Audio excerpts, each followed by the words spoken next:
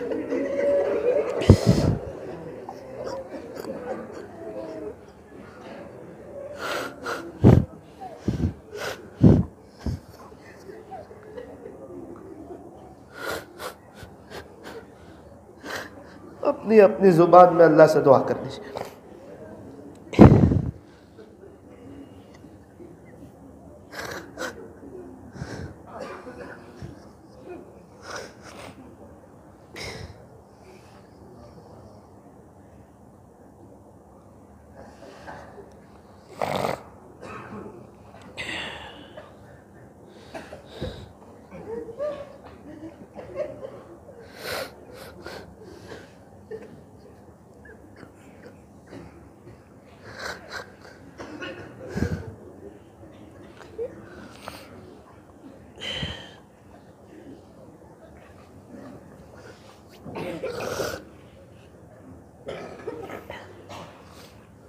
اللہ جی ان بچوں کے حال پر رحم فرما، مفتی صاحب کو، گھر والوں کو عجیب و غریب صبر جمیل عطا فرما، ان کی اہلیہ کی مکمل مغفرت فرما، بچوں کو اپنی امی کا نعم البدل عطا فرما، مفتی صاحب کو بھی نعم البدل عطا فرما۔ یا اللہ ہمارے گھر والے موجود ہیں، ہمیں اس پر شکر گزاری کی توفیق عطا فرما، ان کی قدردانی کی توفیق عطا فرما، ان کے احترام کی توفیق عطا فرما۔ اے اللہ رات کے آخری پہر کی دولت سے ہمیں بھی مالا مال فرما۔ اے اللہ قبر کی میٹھی نیند کی فکر کرنے کی توفیق عطا فرما۔ اے اللہ جب رات میں آپ آخری پہر میں پہلے آسمان پر آتے ہیں، آپ اتنے بڑے ہو کہ پہلے آسمان پر آتے ہیں، ہم گنہگاروں کو بھی 2 رکعت پڑھ لینے کی توفیق عطا فرما۔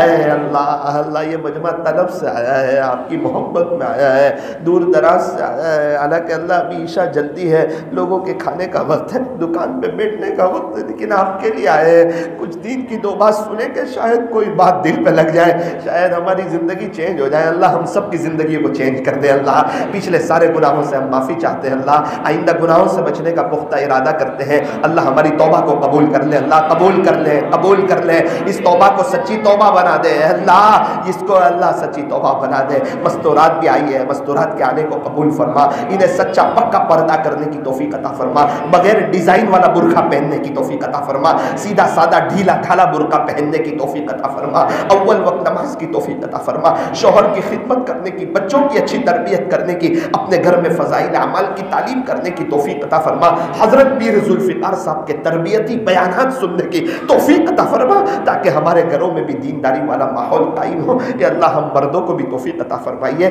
کہ ہم ہماری فیملی کے ساتھ حسن سلوک کریں، اپنے غصے پر کنٹرول کریں، فیملی کو وقت دیں، گھر جائیں تو موبائل کو سوئچ آف کر دیں۔ وہ اللہ کی بندی پورے دن کا انتظار کرتی ہے، اللہ مرد لوگ گھر جا کے بھی موبائل کا استعمال کرتے ہیں۔ اے اللہ ہمارے گناہوں کو معاف فرما، ہماری دنیا اور آخرت بہتر بنا، ہماری پریشانیوں کو دور فرما، ہمیں چین سکون اطمینان اور امن و امان عطا فرما، آپ کی یاد کی توفیق عطا فرما، خشوع اور خضوع والی نماز عطا فرما، آپ کا دھیان نصیب فرما، تعلق مع اللہ نصیب فرما، عشق الہی اور عشق نبوی سے ہمارے سینے کو منور فرما، اس مجلس کے فیض کو تا قیامت خوب عام و تام فرما۔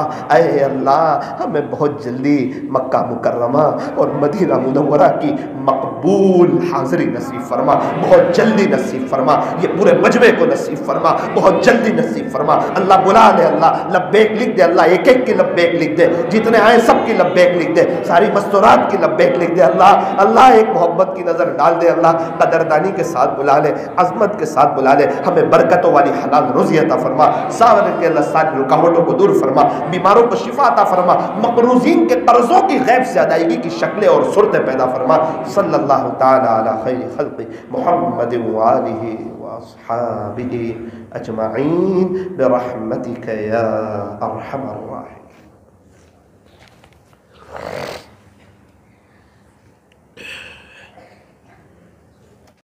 صلی اللہ